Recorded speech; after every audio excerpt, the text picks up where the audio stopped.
Hey, what's up guys? This is Keith with Cyber and You.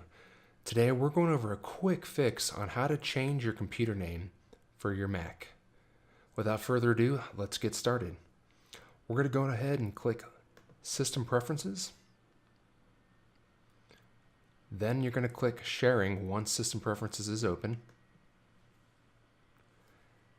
Now this is really simple. Right here where it says computer name, I have Cyber and You. You're just going to click Edit, and then you're going to change this to whatever you want.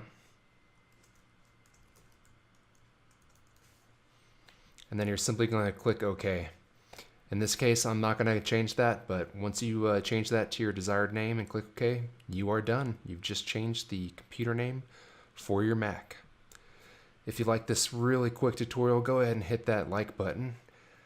Also, if you guys enjoy written tutorials with screenshots, go ahead and check out our blog. The link is in the description. As always, thank you for watching.